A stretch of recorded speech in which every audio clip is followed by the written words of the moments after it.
mamaya na yan eh. Dati hindi ka mahilig sa durian. Eh, ngayon, bakit mahilig ka? Dati sa Davao, pinapakain ka namin ng maraming durian. Ayaw mo. Isang piraso lang ang kinain mo. Tinikman mo lang. Tapos ngayon, nagtataka ako sa'yo. Makikita mo yung durian dyan sa palengke. Gustong gusto mo talagang bumili kahit mahal, tag 380. Wow. Hindi ka marunong magbutas ha. Na masarap. Magtae? Mata yung mata mo. Kinakain mo na nga eh.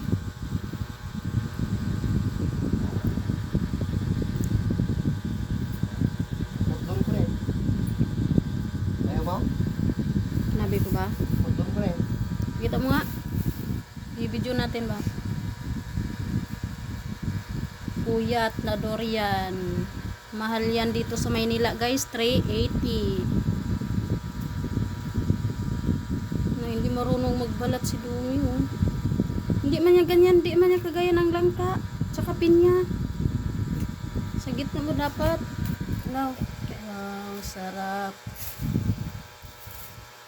Kainin mo. Isang piraso. Isang pan.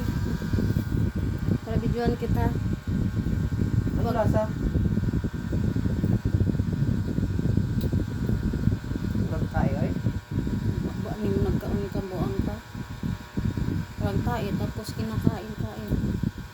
Kunin mo yung liso. Murag ano? Ano masasabi mo? Masarap? Yung patong nakatikin nito? Nakitikim ka na doon sa Davao kaso lang isang piraso lang isang piraso lang kinain mo. Ngayon hindi naman ganyan yan Duming. Hawakan mo yung liso, yung buto. Yan. Tapos lagay mo dyan.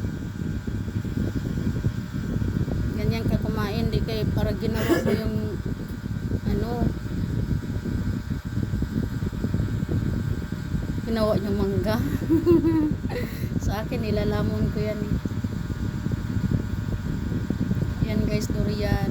Gusto niyang kumain ng durian kaya bumili siya kanina kahit walang budget. Inuna niya yung durian kaysa kuryente. Pangbayad namin sana yan sa kuryente yung budget sa pera na pinili namin ng durian. Bakit kakainin mo yung buto ah?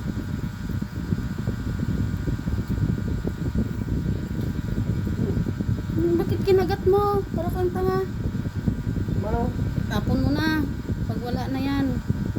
Hindi ka marunong kumain ng durian. Ginawa mo yung mangga.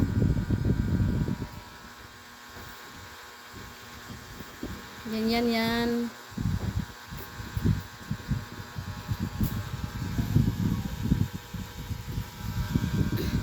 Ayaw mo? Hindi mo kung ayaw ko. Kaya irahan mo ako yan. Nagbibideo pa ako dito.